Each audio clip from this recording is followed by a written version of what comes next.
Berapa sekarang? Umur 34. Oke, Hampir sama lah kita. Pokoknya siapapun yang jadi tamu umurnya pasti akan sama dengan kami. Betul, Iya. betul. Baik, Ini baik. bosnya istri atau Mas Teguh? Bosnya istri saya, Pak. Oh, Duitnya Bapak sekian. Mm-mm. Jadi saya tahu sepanjang misalkan jalan Ahmad Yani itu yang punya utang tuh ada berapa orang gitu.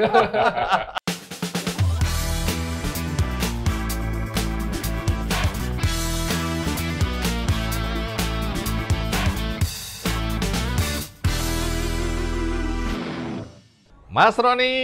Mas Roni. Ngopi ngapak? Ngobrol pintar, ngasih dampak.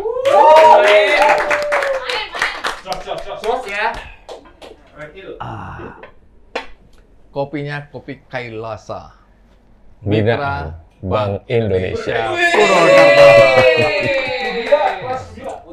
Ya, kelas dunia karena Kailasa sudah akan diekspor ke Singapura. Singapura.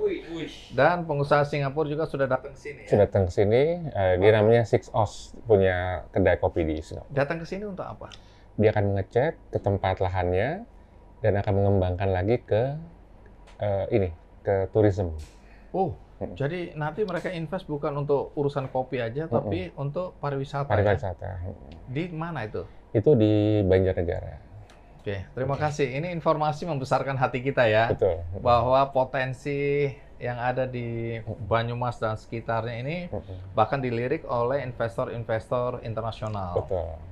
Oke. Nah, hari ini menarik juga karena di episode yang lalu kita ketemu Mas Wawan Betul. dari grup Sambelaya. Nah, dia menceritakan bagaimana beradaptasi pada satu kondisi yang berbeda dibandingkan sebelum pandemi. Karena di zaman pandemi dan kemudian sekarang di tengah endemi, kata orang, Iya. ada cara-cara baru yang harus dilakukan. Salah satu diantaranya adalah bagaimana jualan. Kalau dulu katanya pasang-pasang spanduk di mana-mana, semakin banyak spanduk yang dipasang, semakin tinggi omset yang didapat. Betul. Tapi kemudian di era sekarang, itu dianggap sudah bukan cara yang brilian lagi. Cara yang baru adalah menggunakan media sosial, digital marketing. Digital marketing. Kemudian pasarnya memang ada di online itu tadi, Betul. e-commerce ya. Kemudian kita juga lihat bagaimana UMKM ini didorong untuk bisa beradaptasi. Tapi kan banyak yang nggak tahu caranya. Betul. Hari ini kita ketemu tamu kita yang akan mengajarkan atau memberikan tips bagaimana caranya. Betul. Karena dia juga melakukannya dan yang hampir sama ini, Mas Roni, perjalanannya, jatuh bangunnya. Betul, betul. Karena UMKM ini pengalaman dari episode 1 sampai episode 8 itu banyak jatuh bangun. Jatuh bangun. Dan nanti kita belajar lagi nih di sini. Iya, tapi ini justru pembelajaran yang bagus sekali karena kita tahu persis banyak yang baru jatuh sekali, kemudian perlu healing 1 tahun. Padahal kemarin itu episode sebelumnya dibilang rugi setahun. Rugi setahun masih Tapi dijabani. Dijabani terus ya. Oke, tapi apakah semua orang memiliki daya tahan seperti itu? Ya, kita nanti akan dengarkan cerita dari tamu kita. Tamu kita. Siapa tamu kita hari ini? Orang ngapak, orang kepenak.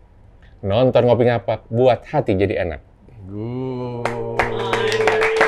Kancah sedulur, yuk kita diam sejenak, saksikan guru suhu digital marketing Purwokerto yang banyak punya lapak. Main. Kita saksikan, tampilkan Mas Teguh Sarwono. Main. Iya, sip. Monggo, silakan duduk. Terima kasih. Monggo Pak. Pinara. Mas Teguh. Kita panggil walaupun usianya kelihatan Lebih masih tinggi dari kita ya? Oh enggak, enggak, salah. lebih muda. Lebih tapi karena muda. kita panggil Mas Teguh, kita merasa lebih muda. Saya panggilnya berarti sama-sama nih. Sama Mas semua ya. nih. Tolong Mas panggil Andi. kami Dek Roni, Dek Andi. Baik Pak Andi. Terima kasih atas waktunya. Baik. Oke. Mas Teguh, ya tentu terima kasih ya. Kami berdua senang sekali dapat tamu Mas Teguh. Karena problematika yang dihadapi oleh UMKM saat ini adalah ketangguhan. ya. Karena Betul. Mas Teguh ini bolak-balik ada masalah dalam perjalanan usaha. Betul, iya. Ya, udah mencoba banyak hal, tapi tidak menyerah. Kemudian satu hal lagi yang paling penting adalah bagaimana jualan di era digital seperti sekarang ini. Baik. Ya, tentu cara-cara lama mungkin masih ada yang bisa, terutama di desa-desa atau daerah-daerah kecil. Tapi di kota-kota seperti Banyumas Raya ini mungkin itu sudah harus diantisipasi untuk ditinggalkan, ya. Atau ada modifikasi. Nah, Betul. nanti cerita. Nah, tapi ya Mas Roni, kita ingin tahu juga usaha Anda sekarang ini apa? Atau apa saja? Iya, baik.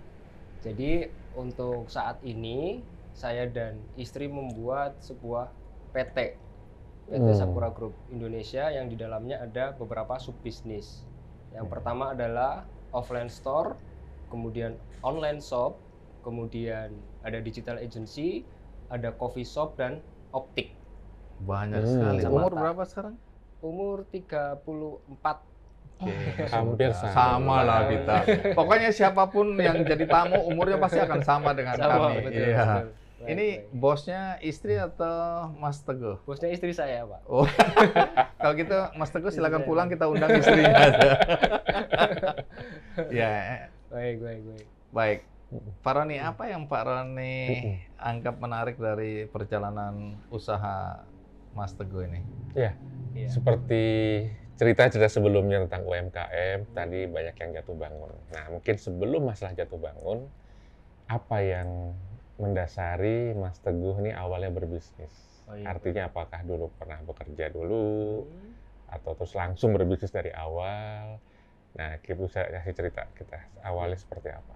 Jadi awalnya dulu saya bekerja di perbankan, Pak, sebagai AO, account officer marketing. Tapi sekaligus nagih, menawarkan pinjaman, kemudian saya yang nagih juga. Oh, ini debt collector. Tapi meyakinkan memang untuk Iya, mengambil iya. utang ya. Ini yang sana ngancem, yang sini bujuk. Jadi Oke. waktu itu kurang lebih selama 3 tahun, Pak. Dan di lapangan saya berhadapan dengan banyak pengusaha dengan berbagai macam model bisnis.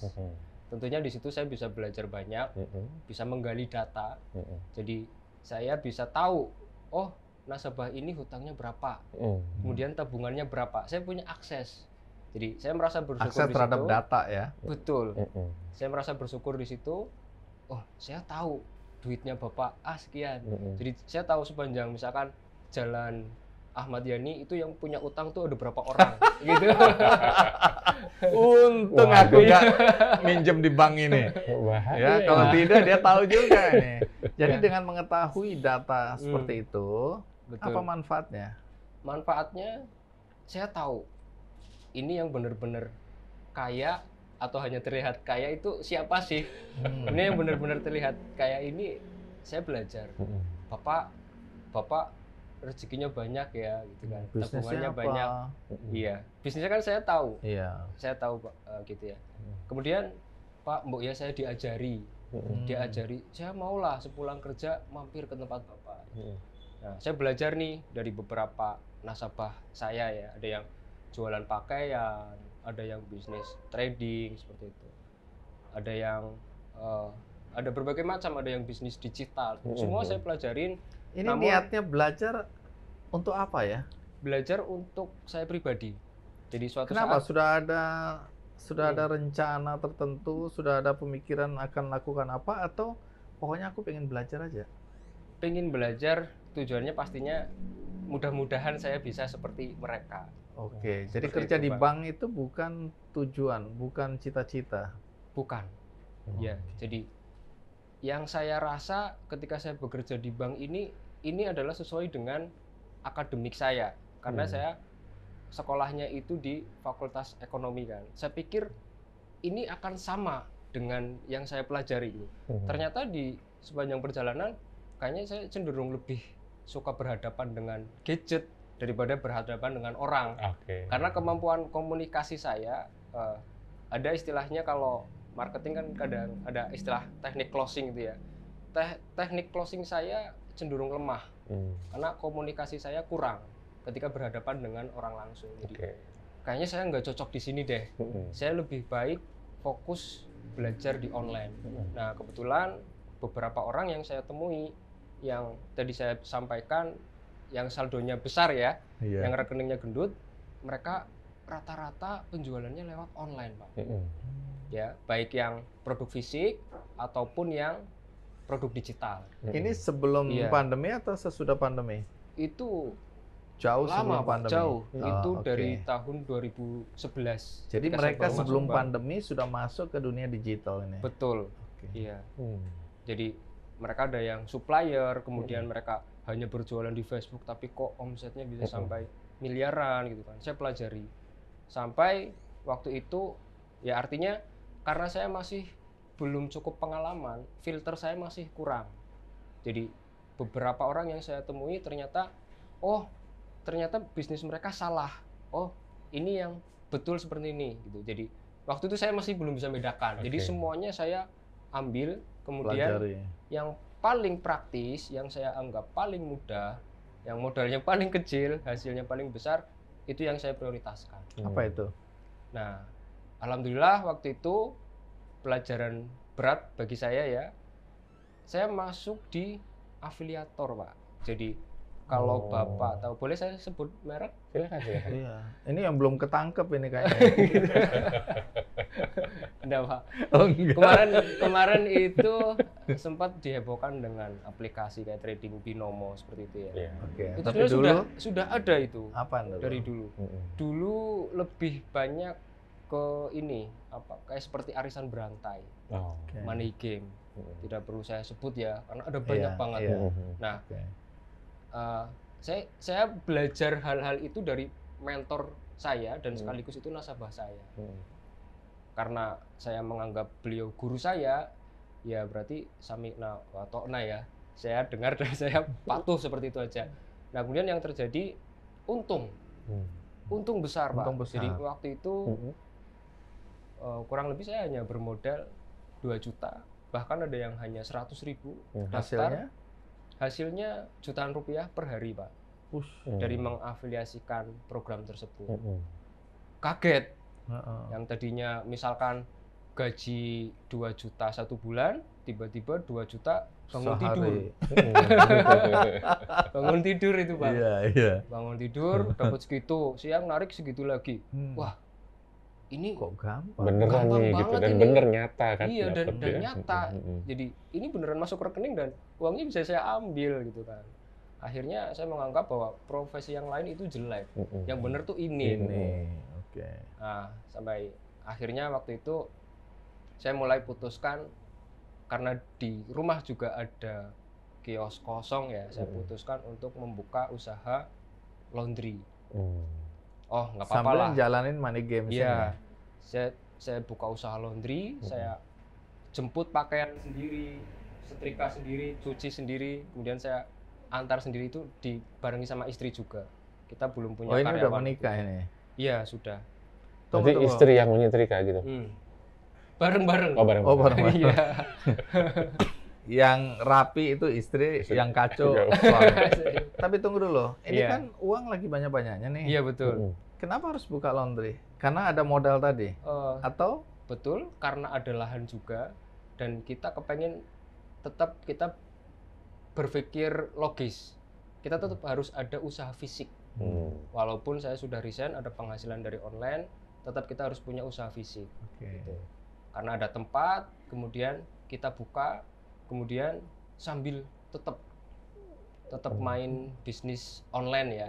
Dalam artian itu masih bisnis online yang salah, tapi itu yang benar-benar memberikan revenue terbesar. Tapi waktu itu nggak tahu salah karena belum ada larangan, belum ada aturan ya. Iya. Sempat diingatkan oleh beberapa teman, tapi karena ya ini masuk rekening gitu. Apanya yang salah? Ini uangnya bisa saya gunakan gitu. Nah, singkatnya hanya dalam waktu beberapa bulan ya, kurang lebihnya 6 bulan kita dapat banyak ya. Jadi kata teman saya tuh OKB, orang kaya baru kaget. Apa yang bisa kita tunjuk, kita beli, kita ambil. Oke. Pengen kendaraan ambil, pengen rumah kita ambil. Karena uang gampang ini ya, Iya, godaannya uangnya tinggi ya. gampang, godanya tinggi. Terus Kemudian waktu itu ambruk, kenapa bisnis online-nya ambruknya? ambruk. Karena itu ternyata hanya bisnis opini ya. Ketika opini member baik, member baru banyak masuk, itu akan berjalan dengan lancar. Ketika opininya jelek, pasti akan ambruk. Karena itu pada prinsipnya member lama dibayar oleh member baru. Iya. Sistem Kayak MLM, ya betul, sistem money game ya, skema Ponzi ya?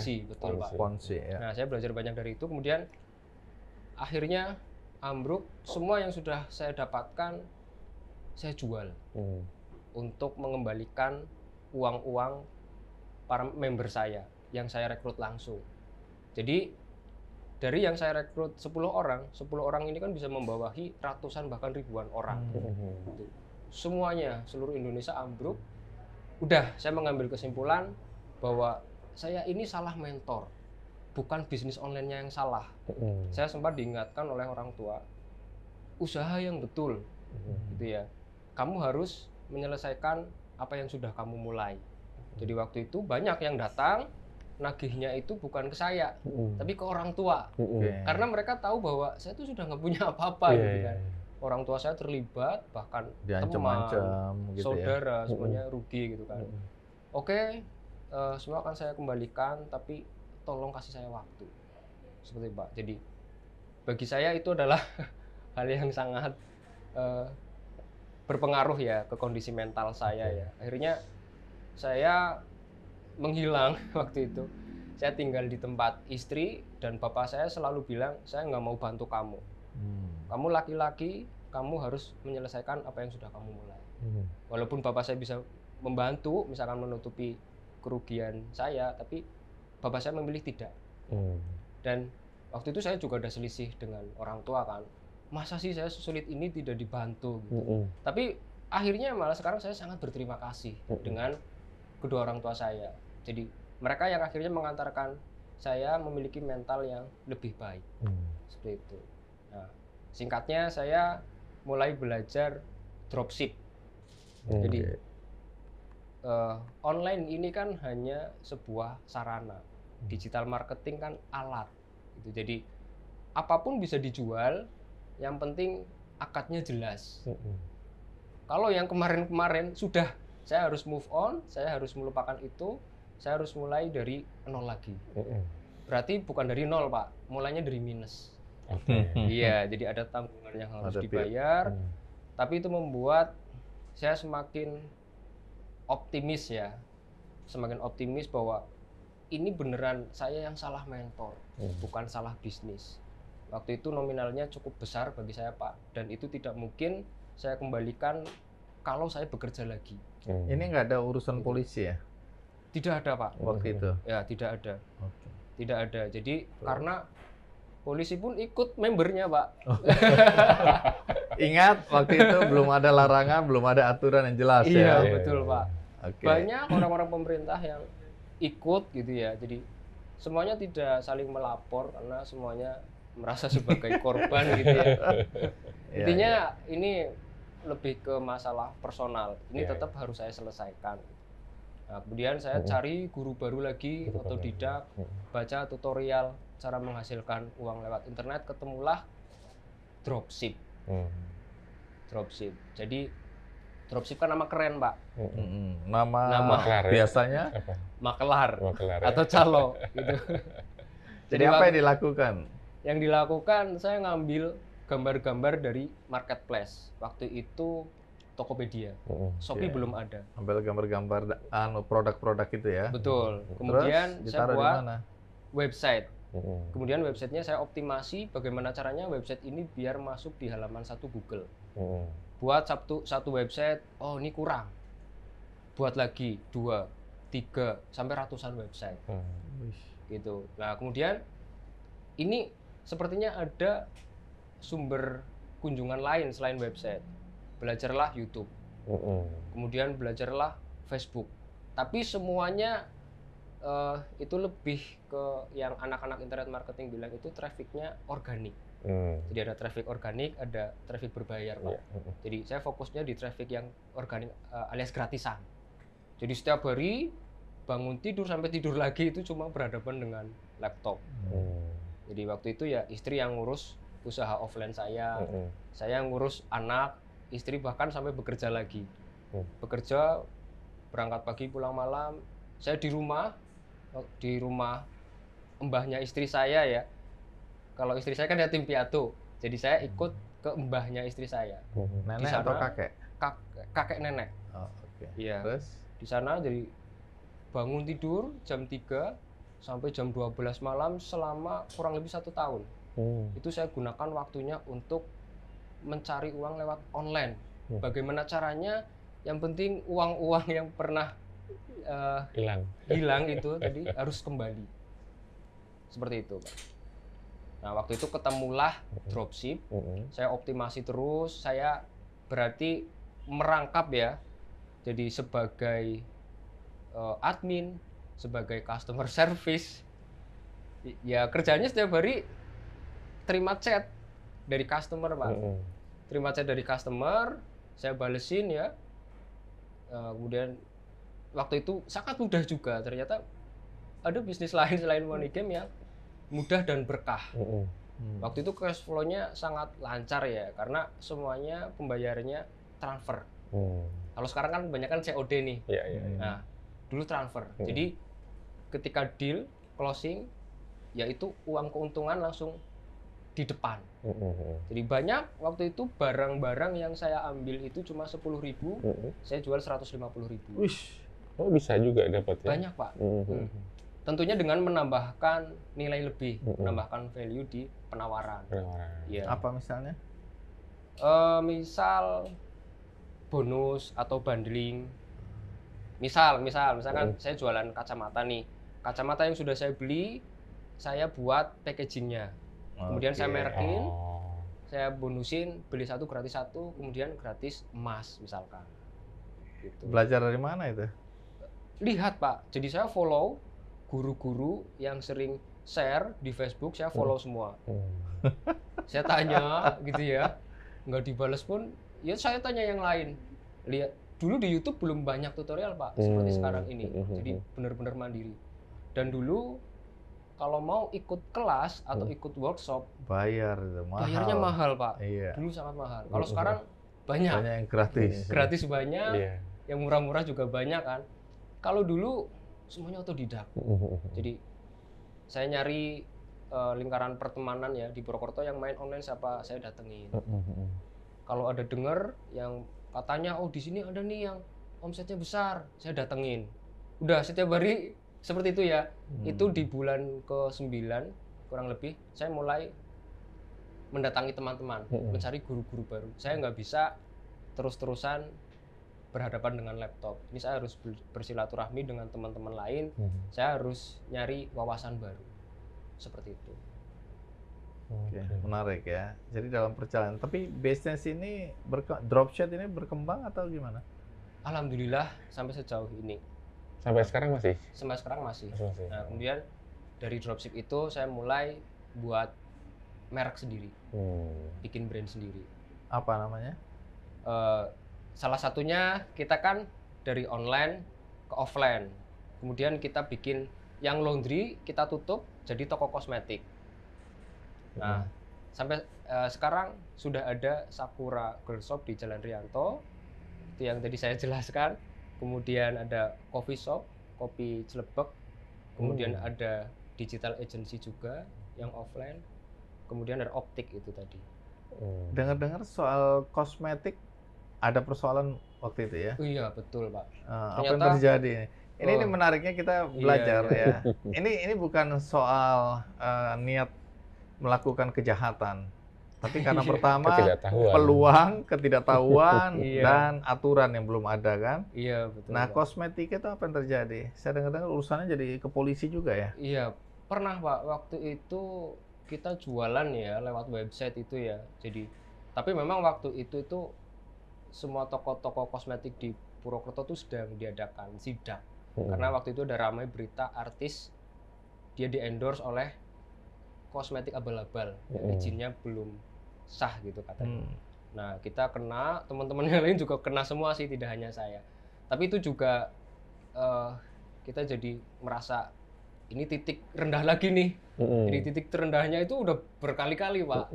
Jadi ini maksudnya produk kosmetika produknya ini tidak izin. abal-abal, maksudnya nggak ada izinnya? Betul.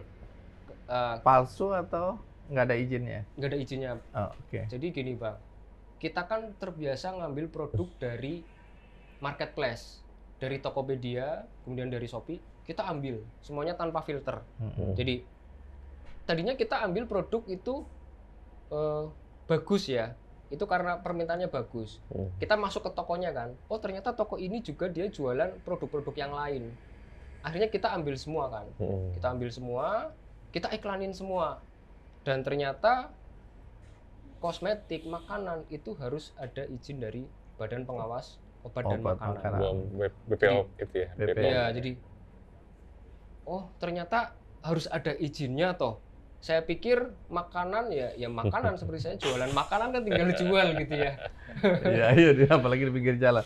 Tapi ini saya harus jelaskan soal karena disebutkan misalnya Tokopedia. Ambil barang di Tokopedia, ternyata barang itu tidak ada izin dari Badan POM kan? Betul. Nah, jadi ini saya pernah juga, ini Eiger yang kita pakai ini, ya. Oh iya. Yang punya itu pernah bilang, Mas Sandi kenal yang punya Tokopedia. Saya bilang itu teman saya, ya. William Tanuwijaya. Betul. Terus bilang, itu kan banyak Eiger palsu yang dijual di Tokopedia. Di marketplace ya. Oke, saya bilang, karena ini nyebut Tokopedia, jadi saya sebut aja. Iya. Saya pertemukan Pak Roni Lukito dengan William. Nah, jawaban William menarik gitu ya. Dia bilang di Tokopedia itu betul-betul terbuka sekali. Orang boleh dagang apa aja. Jadi dia nggak pasang barrier dulu, tembok, untuk orang akhirnya harus pakai kriteria ini, itu nggak. Semua boleh, tapi nanti kalau ada masalah, maka satu persatu itu yang dijadikan contoh persoalan. Kalau itu dilaporkan polisi misalnya, dan polisi menghentikan, ya sudah tutup gitulah. Jadi mereka nggak mau repot untuk bikin aturan-aturan karena ini juga akan menghambat masuknya UMKM baru yang baru mulai. Kalau terlalu banyak barriernya, sehingga dia bilang semua boleh masuk. Nanti kalau ada penipuan, ada apa segala macam, baru ada tindakan gitu. Beda dengan ada marketplace lain yang kasih barrier di depan gitulah. Ini pilihan bagi kita. Betul. Ya. Jadi bukan berarti ini, maaf karena ini teman saya, jadi saya harus clear juga. Ini bukan berarti dia tahu itu barang palsu kemudian dia biarkan. Bukan begitu. Oke, tapi ini kejadian masa lalu ya. Betul. Terus apa yang terjadi? Yang terjadi Bangkrut lagi, tutup. Tidak sih. Oke. Artinya tetap toko itu sudah kita isi penuh sampai tokonya itu hanya sisa dagangannya itu seperempatnya saja, Pak. Kosong kan? Ini gimana nih? Ya mulai lagi, Bu. Kosong itu karena apa? Disita. Semua produknya disita. Jadi hanya 25% aja barang bener Mungkin gitu. 15%, Pak. 15%. Iya. Selebihnya itu abal-abal semua. Iya. Oke, dan terus? yang meringankan kami, ternyata memang produk itu ada yang oleh pemilik produknya itu diedarkan dulu, baru BPOM-nya nyusul. Nah, jadi ketika kita kan di BAP ya selama beberapa bulan. Oh, jadi diperiksa polisi juga? Betul, Pak. Jadi status dari saksi, kemudian tersangka sampai terdakwa gitu ya. Jadi keputusannya apa akhirnya? Keputusannya kita didenda, Pak. Oh, denda. Ya, seperti kawan-kawan yang lain, kita kooperatif. Ya, saya mengikuti aturan yang ada karena saya sadar hukum, tapi saya tidak akan mengulanginya lagi. Jadi waktu itu ada beberapa sampel produknya, kan mereknya banyak banget, Pak. Yang di sampel itu waktu didakwakan itu, oh ini sudah ada izinnya gitu.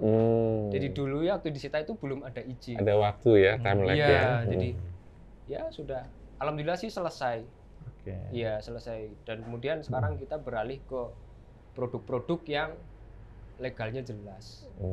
Dan mulai belajar branding dari guru-guru saya yang ada di Purwokerto. Saya minta saran, saya mau bikin ini Bang, makanan, bagaimana caranya. Saya fokus di marketingnya saja lah. Intinya Untuk riset produk, saya nggak mau sendirian. Saya harus didampingi dengan tim yang lebih teliti. Di manajemen, saya juga harus pasrahkan saja ke yang bisa gitu. Kalau saya memang bisanya marketing, ya marketing saja, nggak usah semuanya seolah-olah ini bisa dikerjakan oleh saya semua gitu. Jadi saya fokus aja yang saya bisa. Ketika saya mencoba hal yang lain ternyata kok rugi lagi. Gitu. Seperti itu, Bang. Iya.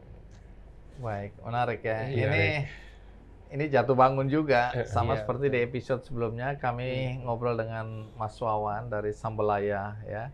Jatuh bangun, walaupun nggak ada sampai kaitannya dengan diperiksa polisi. Iya, betul. Nah, tapi ketangguhan ya, ketangguhan. Apalagi kalau kita berurusan sama polisi kan udah bubar aja deh, gitu loh. Iya, Jangan betul. sampai kejadian lagi gitu loh. Hmm. Tapi apa yang membuat Mas Teguh ini bertahan sampai hari ini setelah jatuh bangun tadi?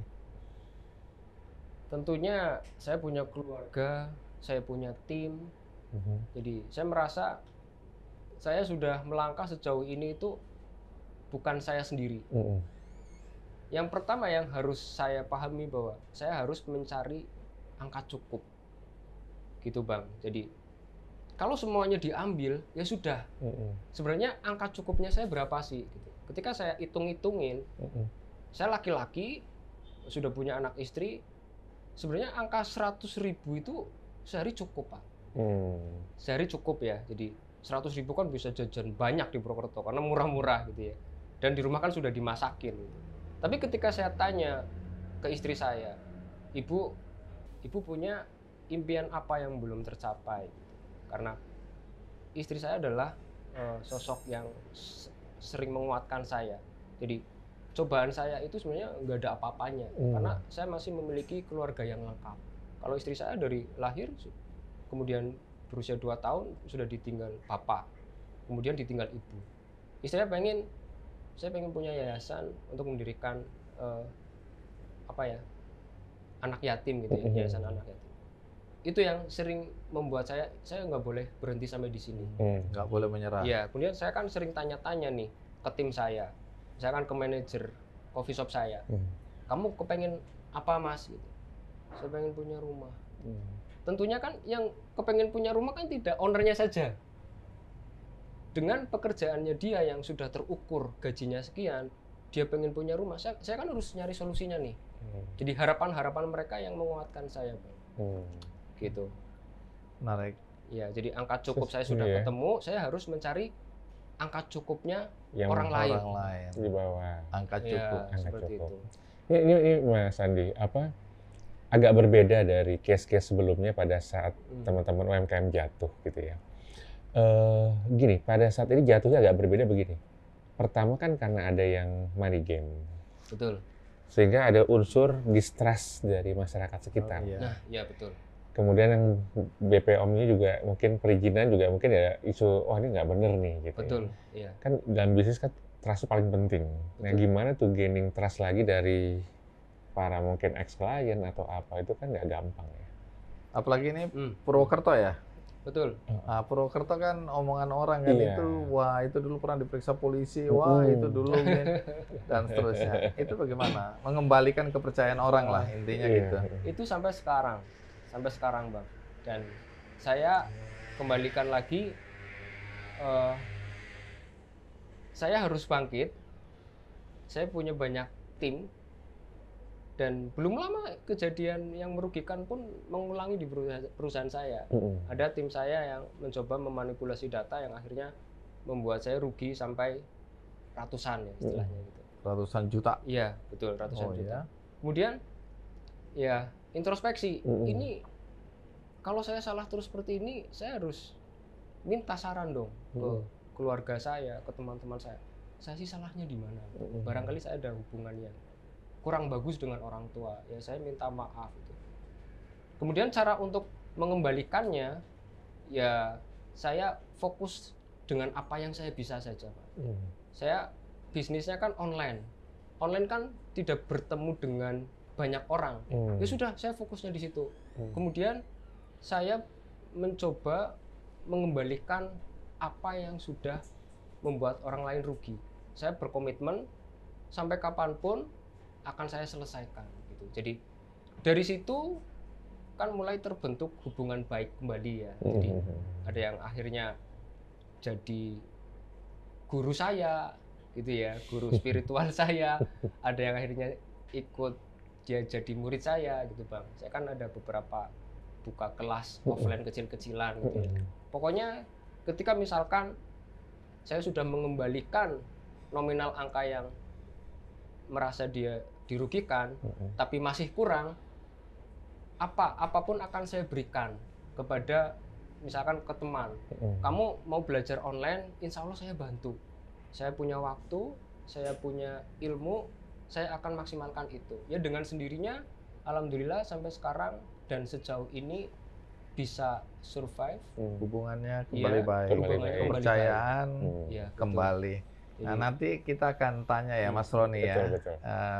Berkaitan dengan yang kami sampaikan di depan, bagaimana di era digital ini cara jualan, digital marketingnya seperti apa. Dan mungkin bisa dijelasin kesalahan-kesalahan mendasar yang sering dilakukan oleh UMKM dalam jualan di era e-commerce seperti ini ya. Baik. Oke, jadi kita ngaso disit.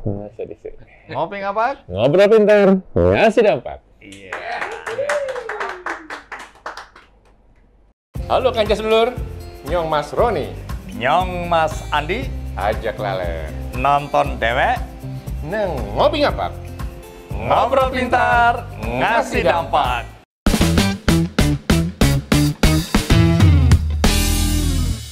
Mas Roni, Mas Andi, ngopi ngapak, ngobrol pintar, ngasih dampak.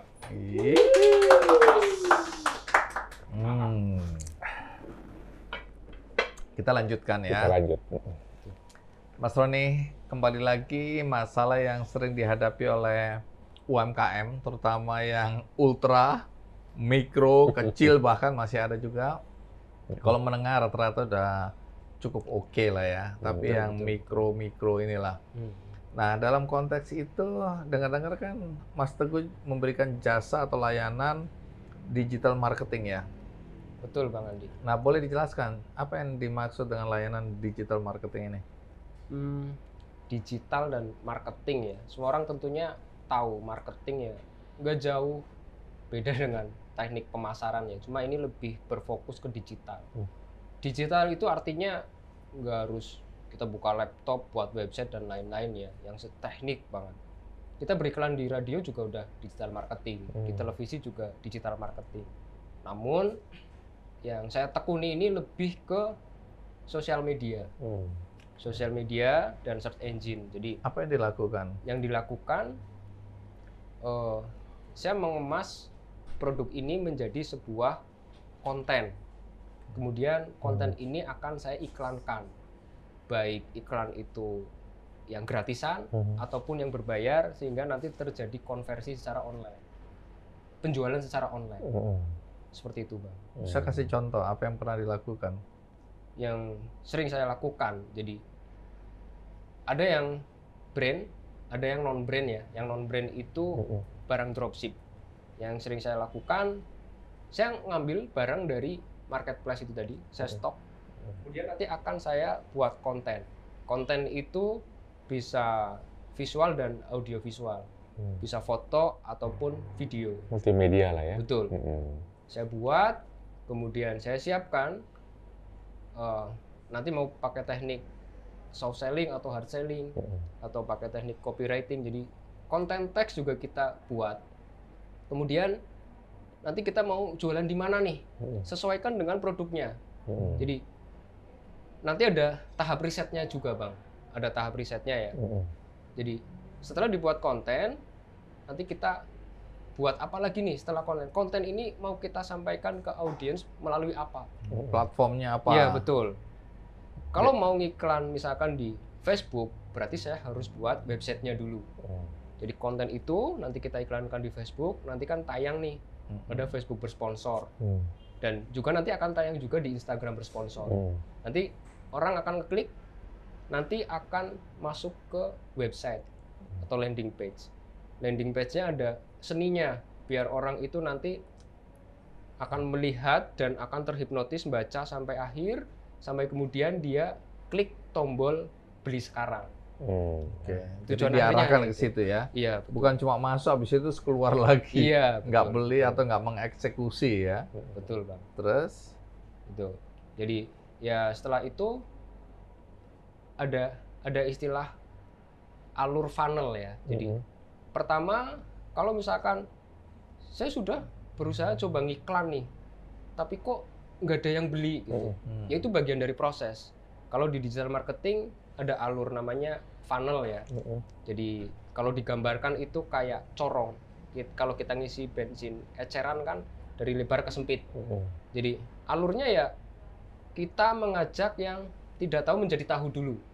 Jadi ketika kita publish iklan kita pertama, kalau nggak ada yang beli, ya itu karena masih marketnya masih dingin. Tugas kita merubah yang tidak tahu jadi tahu dulu. Awareness dulu ya. Betul, awareness. Kemudian nanti merubah yang tahu jadi beli. Setelah beli apa lagi? mengulang pembelian. Ya, setelah mereka beli, ajak mereka agar beli lebih banyak. Terus apa lagi nih setelah beli lebih banyak? Beli lebih sering.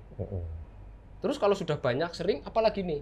Ajak mereka untuk merekomendasikan produk yang kita jual. Gitu. Jadi nanti kita bisa memangkas yang tadinya misalkan saya ngiklan 100.000 sehari dapat 5 orderan. Per orderannya untungnya 100.000 kan sudah untung tuh. 400.000 misalkan. Besok kalau bisa 100.000 yang beli 10.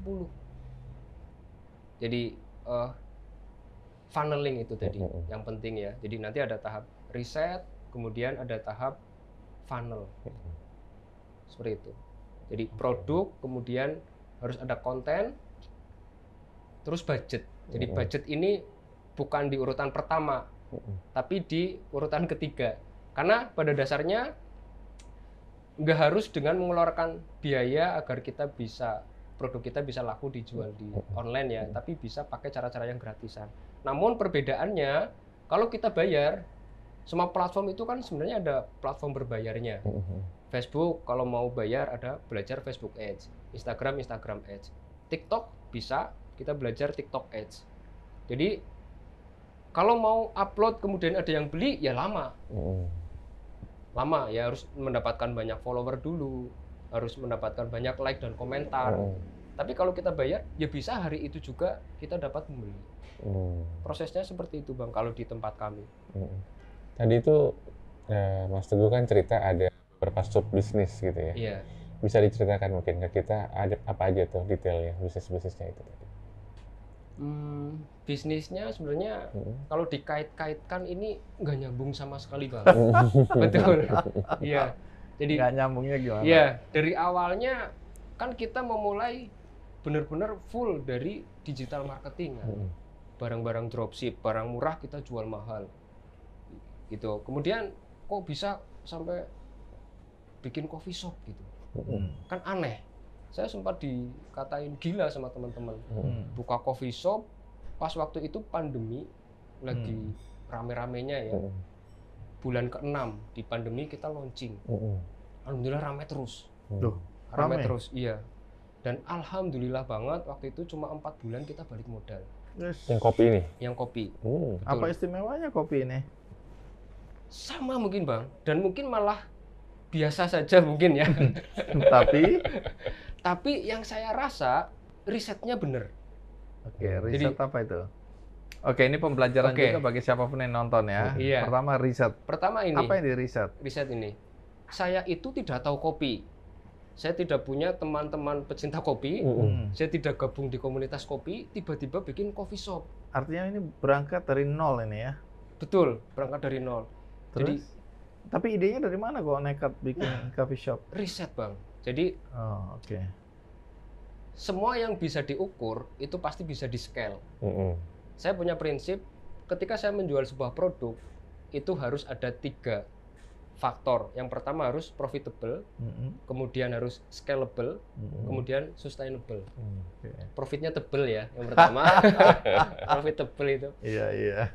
Nah, kemudian scalable artinya segala yang bisa diukur kita bisa scale. Misalkan saya ngeluarin budget 100.000 bisa untung 200, besok saya ngeluarin 500 harus untung 1 juta dong. Itu kalau di digital marketing bisa diukur karena ada angkanya di situ. Nah, kemudian yang terakhir sustainable. Saya nggak mau bisnis saya ini hanya Untuk sebulan, 2 bulan, musim-musiman. setahun, 2 Bentar ya. tahun. Ya, saya pengen Jangka panjang. jangka panjang. Risetnya ini yang pertama riset produk. Ketika saya akan membuat sebuah coffee shop, kan saya terbiasa riset dalam skala nasional. Saya ingin menjual misalkan kopi. Itu harus tahu minat dan kebiasaan. Kalau di Facebook bahasa Inggrisnya itu interest and behavior kalau nggak salah itu. Saya harus tahu minat kebiasaannya pecinta kopi itu apa. Nah, skalanya kan luas, nasional. Nah, ini saya disuruh riset dalam lingkup lebih kecil. Yang tadinya nasional, ini lingkup Kota Purwokerto. Jadi, saya tinggal menduplikasi, namun ini di offline. Jadi, saya kumpulin nih, dari produknya dulu, kopi. Kompetitor saya siapa? Nah, kebetulan kompetitornya itu temboknya berdempetan langsung dengan usaha saya. Siapa yang Dan- lebih dulu? Mereka Mereka iya. dong ya. Jadi saya langganan di coffee shop itu ya sebelah saya. Tapi di dunia riset ini masuknya berarti kompetitor. Jadi saya sudah tahu bahwa produknya mereka itu lebih bagus, lebih bagus.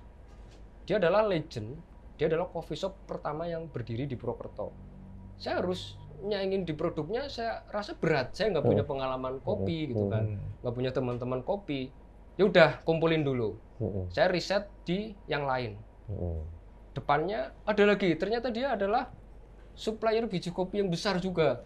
Aduh, berarti kan kalau saya pesimis, mati nih, nggak bisa lah saya buat coffee shop karena kompetitornya ada di jejer saya persis gitu kan. Saya riset, kumpulin data, misalkan kalau riset ini bagian saya ya, kalau istri bagian manajemen. Riset untuk menentukan produk bahwa ternyata waktu sebelum launching ya saya ngopi-ngopi nih, mulai ngopi tanpa sepengetahuan istri ya. Biar data yang saya dapatkan itu netral. Oke? Artinya istri nggak netral nih? Subjektif. Ya, pasti yang dianggap ya brand dia yang paling bagus kan. Iya. Saya keliling ke coffee shop, saya ngumpulin data, sampling. Saya lihat.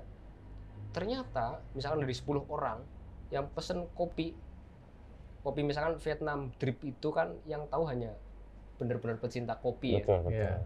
Kopi-kopi yang tanpa gula gitu. Mhm. Ternyata dari 10 itu bisa 8 yang pesennya milkshake. Atau ini kita lihat di sini ada 3 gelas, kopinya cuma saya. Ini 2 bukan. Kita cappuccino. Gitu ya. Artinya memang yang paling rame itu sebenarnya yang soft, bukan yang strong. Oke. Nah, Campuran kompetitor dengan susu betul. atau apa gitu Iya, ya? segmentasinya terlalu niche, terlalu kecil. Iya. Jadi saya kumpulin nih coffee shop di semua Purwokerto. Paling ramai udah pasti yang soft. Oke. Yang strong itu pasti yang legend. Yang Oke. legend, tapi cenderung kalau kita lihat trafficnya Terbatas. kecil. Iya. Dan Penggemar kopi harganya sejati lebih lah ya. premium kan? Iya. Harganya Mereka lebih yang premium. mau cuma gaya hidup apa segala macam ya yang ringan-ringan ya. Betul. Apa misalnya yang ringan-ringan itu? Yang ringan-ringan ya kopi susu gitu ya, kopi Latte, gula aren, ya. cappuccino. Paling banyak kan gitu ya. kopi gula aren dan milkshake bahkan. Oke. Milkshake. Milkshake Di ya. tempat saya yang paling laris milkshake ya. Oke. Padahal kan warung kopi, bukan warung milkshake gitu kan. Yang penting ke toko kopi gitu ya. Iya, Di kafe. Jadi itu riset langsung pribadi nih ya. langsung pribadi. Apa yang paling banyak dipesan begitu ya? Iya. Oke, terus Nah. kesimpulannya berani kita berhadapan sama legend ini. Oh, belum. Oh, Itu baru di riset produk. Nanti kita riset gender. oke. Siapa yang datang? Yang datang siapa? Kebanyakan paling banyak itu ternyata kopi itu perempuan. Itu di waktu saya riset ya. Iya. Nggak tahu sekarang. Data kan berubah-ubah.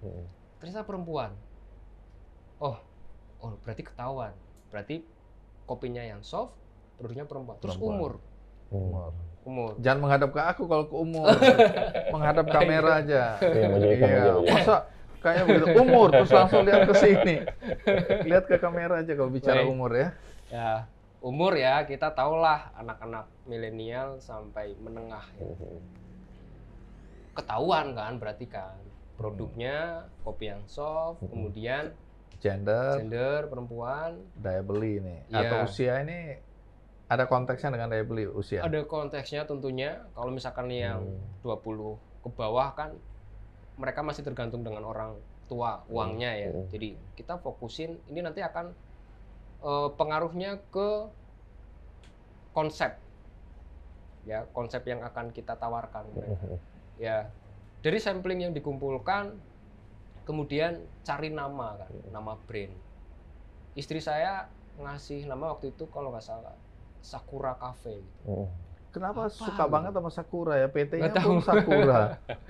Iya, iya. Istri saya itu wibu ya kalau orang bilang ya, suka dengan Jepangan gitu mungkin. Oke, terus? Oke, tapi kembali lagi kita harus by data ya Bu. Aku punya nama ini kalau bisa yang ada kaitannya dengan Jawa-Jawa gitu ya, kejawa-jawaan. Di sini yang namanya berbobot, yang rame-rame kan yang ada unsur Jawa-Jawanya ya. Aku punya nama ini kopi Celebek aja udah deh, nggak usah dikurasi gitu. Gitu. Celebek kita apa Artinya? Celebek itu ini ya, jadi kalau saya kan numpang di tempat mertua ya, di mertua nenek, lebih tepatnya nenek istri saya. Nenek saya itu sering bikin kopi yang langsung dari pawon. Iya, dari dapur. Dari wajan, wajan. di roasting gitu, kemudian ditumbuk. Itu namanya kopi Celebek. Jadi kopi yang masih kasar, kalau diminum itu nempel-nempel di gigi hitam-hitamnya itu. Nah, itu kopi Celebek. Udah namanya ini aja udah deh. Ini yang lain belum ada yang daftar dan ini kita cek. Kita kembali lagi kan pengalaman ya, legal harus kita cek di Haki. Iya. Oke, kita tunggu, saya potong di sini. Iya, baik. Kesalahan-kesalahan masa lalu itu jadi pembelajaran supaya tidak terulang ya. Iya. Jadi berharga sekali pengalaman ini ya. Sangat Oke, berharga banget. terus? Kita cek di Haki, di online web kan. Oh, Haki ini belum terdaftar kopi Celebek. Udah kita buat logo, kita kirim kan. Udah masih proses daftar kan. Udah. Berarti ini ketemu nih. Ternyata kopi yang paling ramai kan yang soft nih, kemudian perempuan. Udah, berarti kita targetkan semuanya untuk perempuan. Jadi dari desain itu berarti perempuan kan harus banyak tempat selfie nih. Berarti tata ruangannya harus banyak tempat selfie. Berarti harus Instagramable. Harus TikTokable. Gitu ya. Alhamdulillah waktu itu konsep kita diterima, Bang. Jadi kita kan biasa ngiklan nih. Bikin konten kita iklanin. Selama 4 bulan itu kita nggak ngiklan. Jadi yang memviralkan itu yang datang. Jadi kita bikin yang aneh-aneh ya. Kursinya kita buat tumpuk-tumpuk. Waktu itu musim tanaman janda bolong, kita masukin tanaman di dalam ruangan. Dan janda perempuan kan ya? Ya itu kita sajikan hal yang belum ada di kompetitor. Warna juga pengaruh nggak? Warna-warna gitu? Warna-warna pengaruh. Jadi kita kan menargetkan ke perempuan ya, berarti harus colorful kayak gitu ya. Ya kuncinya sih riset. Kita nggak boleh pakai intuisi, nah, feeling. Yang saya pelajari dari guru-guru saya, kita nggak bisa eksekusi berdasarkan asumsi, itu Bang. Jadi semuanya harus by data. Jadi kayak bisnis itu, kita harus tahu legalnya apa, bagaimana dan lain-lain ya, kompetitornya siapa, analisa SWOT-nya itu kan, katanya apa. Terus kita mau ngambil ceruknya di mana? Bahwa ternyata coffee shop di Purwokerto itu cenderung gaya hidup. Entah di situ pesennya ngopi atau air mineral malah banyak banget. Gitu ya. Kalau anak-anak SMA pesennya air mineral gitu kan. Gaya hidup. Jadi mereka lebih menspesifikkan coffee shop ini untuk tempat gibah. Ya, untuk ngerumpi, ngerasain teman-temannya kan di situ saya sering denger gitu ya. Oh, ini lagi ngerasain teman-temannya gitu kan. Oh, ternyata coffee shop tuh kayak gini. Dan kita harus nyari istilahnya itu ya, diferensiasi ya, pembedanya di mana. Kompetitor sudah menyajikan ini, kita nggak bisa di sini. Kita harus nyari ceruk yang lain. Terus alhamdulillah karena tempat pribadi milik sendiri, jadi harga kita bisa masih murahin ya. Karena kan kopinya sedikit. Iya. Tapi diterima. Tidak ada beban sewa ya. Mungkin coffee shop yang lain menargetkan ke laki-laki, kita ke perempuan. Dan uniknya, ketika saya menargetkan ke perempuan, kan ramai perempuan tuh, laki-laki ngikutin, ya kan? Oh di sana yang banyak ceweknya tuh. Iya, Nah, iya. kalau malam minggu, Kalaupun itu kan yang menentukan kadang pacarnya kan, Iya, betul. yang cewek kan, walaupun kesannya kopi itu identik dengan laki-laki ya. iya betul. Ternyata hasil riset Hasil sebaliknya risetnya ya. tidak. Kan ada Sebaliknya. catatan yang menarik ini, Mas Roni. Mm-mm. Jangan menjual sesuatu yang kita asumsikan Betul. itu disukai atau dibutuhkan orang. Betul. Iya, betul. Nah, ada teman saya, dia bikin satu produk dan dia bilang suka banget sama produk itu dan Iya. dia pikir semua orang akan suka. Dia paksa orang untuk menyukai Menyukai apa yang dia taste-nya suka. dia. Iya, betul. Sepi, nggak laku. Jadi dia bukan berdasarkan kebutuhan pasar, Betul. tapi berdasarkan feeling dia, berdasarkan asumsi bahwa kalau aku suka enak, Iya, iya. berarti orang lain akan merasa. Ternyata tidak. Iya, betul. Ya. Jadi kita menjual sesuatu jangan yang kita suka, tapi yang disukai oleh Iya. konsumen. Ya itu saya sempat Oke, menarik ini. dikatakan itu, "Ih, gila kamu ya." Terus Guru-guru saya pun bilang gila. soal brand ini, pemahaman UMKM terutama ultra Iya. mikro ini sering mereka anggap logo itu adalah brand. Hmm. Nah, menurut Mas Teguh gimana? Kalau brand mungkin malah saya belum tahu banyak tentang brand ya, tapi saya hanya paling kopas ilmu dari guru-guru saya. Iya. Intinya kalau brand sih kata guru saya ini sama ya, sama seperti anak ya. Kita harus menjaga sebaik mungkin. Kemudian ada tahapan-tahapan yang memang harus berproses. Tidak instan, tapi brand ini adalah karya dari hati yang paling tulus, yang paling dalam, yang kita wujudkan dalam sebuah produk atau jasa. Jadi brand berhasil atau tidak ini akan menunjukkan bahwa insting kita, kemudian sumber daya kita, keilmuan kita itu ada nilainya apa tidak di dalam sebuah brand. Itu jadi itu yang membuat orang itu nanti akan memperjuangkan brand ini benar-benar serius apa tidak. Kalau saya yang sekarang saya lakukan ketika membuat sebuah brand, ya ini harus dibawa sampai mati dan kalau bisa harus bisa diwariskan. Karena sepintar-pintar saya misalkan belajar digital marketing, sejauh-jauh saya digital marketing, belum tentu bisa diwariskan. Karena itu kan melekat di diri saya. Tapi kalau brand itu bisa diwariskan. Jadi belajarnya sangat kompleks, jangan berdasarkan asumsi. Itu saja sih. Ini kalau bicara digital marketing juga ya, teman-teman UMKM kan begitu bicara digital marketing seolah hanya digital marketing. Iya. Padahal kan kita Teknologinya. bicara ada digital skill, digital mindset-nya, Betul. terus ada digital presence-nya, ada juga digital operation-nya. Karena kan misalkan pesen pakai online, kalau dia dalam waktu berapa menit nggak ditindaklanjuti kan orang udah kesel, cari Iya. toko lain gitu. Betul. Nah itu gimana teman-teman tuh biar paham scope-nya digital marketing seperti apa, bisa kasih pandangan mungkin. Yang jelas, menurut saya pribadi nih ya, digital marketing itu bukan sebuah pilihan. Digital marketing itu sebuah keharusan. Jadi bukan karena saya sebagai praktisi digital marketing ya, saya punya bisnis offline. Gitu. Tapi alangkah baiknya ketika bisnis offline ini berdampingan dengan digital. Itu akan melesat dengan sangat cepat dan sangat pesat. Kenapa? Ini bicara masalah radius. Saya punya coffee shop nih. Bisnis saya terkenal di kelurahan, omset kelurahan. Bisnis saya terkenal di kecamatan, omset saya kecamatan. Kalau saya punya mall, terkenal di kabupaten, omset kabupaten dong. Gitu. Tapi kalau digital marketing, saya bangun tidur, masih sarungan gitu ya, buka laptop, omsetnya bisa nasional, bahkan internasional. Jadi yang membedakan itu adalah jangkauan. Kita klik, kita share, bisa ditonton 1 juta orang. Sejauh saya belajar marketing dari yang canvassing, nyari nasabah satu-satu. Sekuat-kuatnya saya, sesehat-sehatnya saya, sehari paling ketemu 10 atau 20 orang baru. Pipeline-nya 20. Gitu ya. Itu kalau tidak follow up, gitu Bang. Kalau follow up kan paling hanya 5 ya sehari. Iya. Tapi kalau online, saya klik, saya share, viral 15 juta orang. Berarti lebih cepat mana nih? Gitu. Jadi online ini, digital marketing ini adalah sebuah keharusan. Apalagi dengan adanya pandemi, semua orang dipaksa kalian semua harus go online. Iya. Kalau tidak, bisnis kalian akan berpengaruh. Ini yang saya alami juga, walaupun misalkan ya, keluarga saya punya usaha bakso. Iya. Itu sudah sangat berubah, kebiasaan pembeli sudah berubah ya. Jadi, kalau dingin-dingin kayak gini, gerimis-gerimis, biasanya orang-orang dulu itu, ayo kita rombongan, kita mampir ke bakso Teguh, anget-anget gitu ya. Sekarang enggak. Sekarang mending coba buka GoFood, buka Grab. Kita pesen bakso.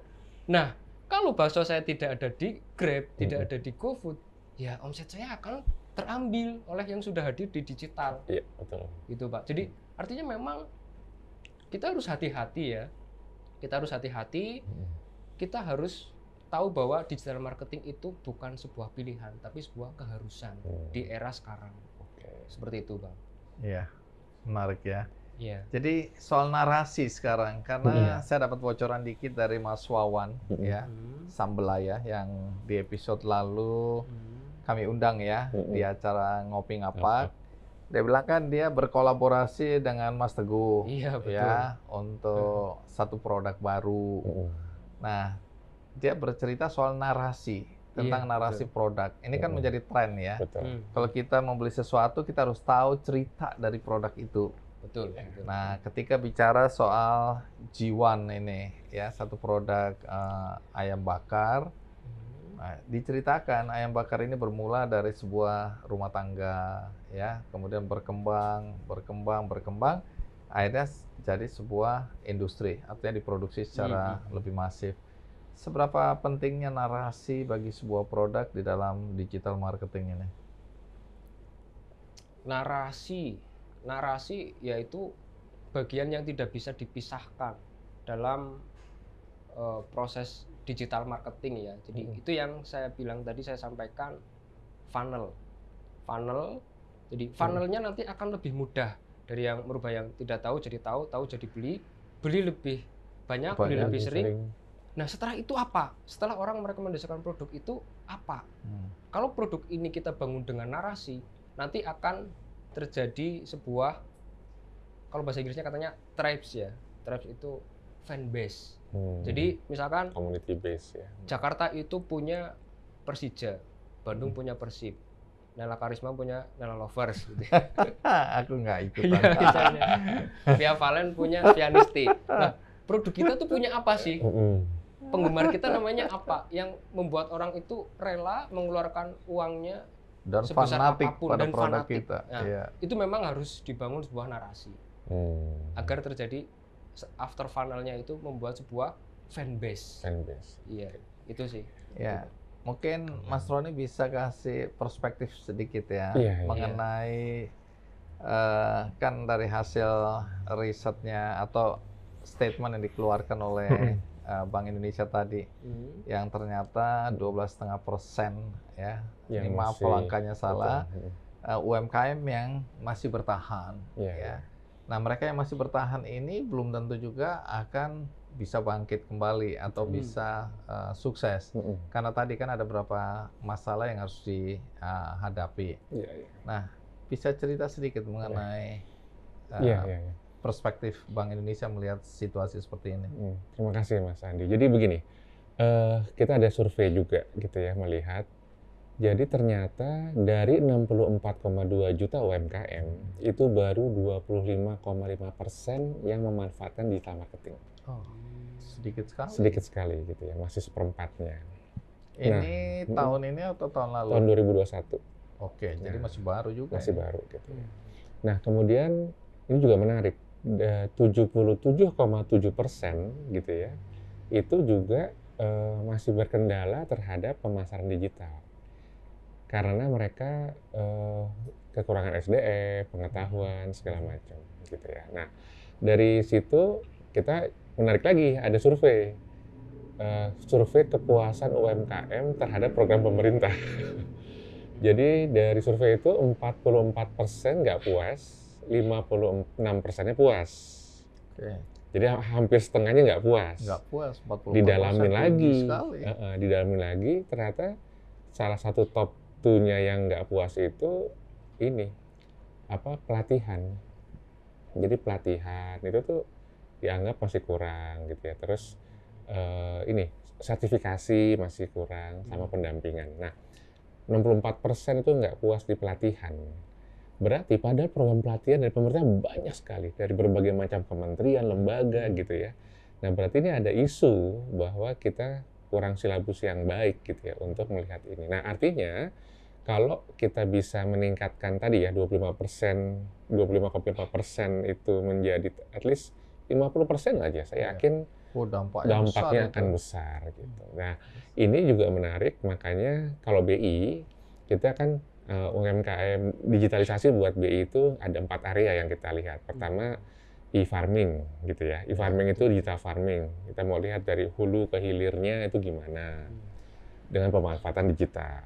Kemudian ada e-commerce. Nah, e-commerce itu kita bicara yaitu onboarding UMKM. Mengajarkan UMKM tadi yang masih kurang tadi. Terutama tambah lagi nanti perluasan untuk ekspor melalui tadi jangkauan tadi kan internasional. Nah, udah gitu kita juga ada yang membantu untuk financial support, e-financial support. Kita ada aplikasi namanya Siapik untuk membantu para UMKM bisa belajar atau membuat laporan keuangan. Nah, yang terakhir kita buat lagi ini yang apa namanya gimana kalau mereka ini bisa dikorporatisasikan, ya nggak sendiri-sendiri begitu ya. Nah, itu yang kita juga bangun biar punya kekuatan lebih besar gitu. Nah, dari termasuk dengan penggunaan ini KRIS. Jadi digital payment. Kalau pakai KRIS kan jadi lebih murah, lebih cepat gitu kan, lebih mudah. Nah, keempat ini yang kita mau kembangkan Mas Andi. Nah, makanya kita juga bergandengan tangan dengan Mas Teguh. Jadi onboarding UMKM itu kita juga menggunakan jasanya Mas Teguh nih. Untuk mengajari, karena harus tadi suhu marketing. Nah, kita manfaatin untuk mengajari UMKM yang belum. Artinya memastikan bahwa yang mengajari ini memang quote-unquote vendor atau yang udah praktisi. Sehingga UMKM itu bisa bangkitnya lebih efektif pembelajarannya. Mungkin seperti itu. Dan lebih cepat ya. Lebih cepat. Oke, kalau catatan saya tadi, dan ini saya selalu kaitkan dengan Mas Wawan ya, Sambelaya, karena ini ada kolaborasi. Jadi masih ada mindset di sebagian besar bahkan UMKM ini untuk mengelola, mengerjakan semuanya sendiri. Dia takut marketnya akan direbut orang lain. Betul. Padahal kalau kolaborasi, misalnya kalau dia sendiri 10%, kolaborasi bisa meningkat kemudian jadi 30%, katakanlah begitu. Dibagi 2 deh, itu udah 15%. Jadi ada peningkatan atau pertumbuhan 5%. Nah, hal ini yang sering tidak disadari. Dia tidak mau berkolaborasi, tidak mau berbagi rezeki. Betul. Padahal rezekinya sebenarnya akan lebih besar karena dia kan menguasai satu persoalan, tidak menguasai persoalan yang lain. Misalnya dia produknya bagus, tapi dia nggak ngerti marketingnya. Nah, kalau dia kolaborasi, marketingnya gencar, efektif seperti Mas Roni bilang, produk ini bisa kemudian tumbuh dan berkembang. Jadi hasilnya akan lebih besar. Sehingga pembagiannya tadi tidak 10 bagi 2, tapi 30 bagi 2. Sehingga dia dapat 15 gitu kan. Nah, pemahaman ini yang mungkin perlu diketahui banyak orang ya, Mas Roni. Dan bahkan kalau nggak salah dari episode sebelumnya itu Mas Wawan gitu ya, yang punya Sambelaya itu berkolaborasi kan tadi, bersinergi dengan Mas Teguh itu buat apa ya? Produk apa itu? Produk baru. Oh, boleh nih. Mau di ini nggak? Mau di boleh di sini boleh promosikan. Belum jadi. Sabar, tunggu tanggal mainnya gitu ya. Iya. Produk sambel gitu. Sambel. Tapi mau kita fokuskan ke TikTok nanti. Itu mungkin tapi bukan sambal ngapak ya. Bukan. Karena hanya ada satu kopi ngapak di sini. Ngopi ngapak, sambal ngapak ya. Oke, jadi masih rahasia. Tapi produknya itu sambal ya. Sambal. Tapi lebih detailnya nanti tunggu tanggal mainnya. Tunggu tanggal mainnya. Saya ngikuti Mas Wawan juga. Oh iya. Oke. Baik, menarik sekali. Menarik, ya. Terima kasih banyak nih Mas Teguh ya. Karena banyak hal yang bisa jadi pembelajaran kami berdua dan juga saya yakin yang nonton juga bisa begini, begitu dan seterusnya. Nah, jadi harapan kami ya, tentu sukses, bisa menjadi inspirasi bagi banyak UMKM bahwa ini adalah era digital marketing, nggak bisa dilawan teknologi itu ya. Betul. Kalau mau ngotot tetap di situ akan dilindas oleh teknologi itu sendiri, ya matilah. Ya kalau mau maju, ayo kita manfaatkan teknologi ya. Betul. Baik, tiada pesta yang tak berakhir. Kita harus akhiri, silakan. Kapak bukan sembarang kapak. Kapak dipakai, potong terasi. Sekian episode Ngopi Kapak. Semoga selalu memberi inspirasi. Mas Roni, Mas Andi, ngopi ngapa? ngobrol pintar, ngasih dampak. Senang bisa berbagi. Ih.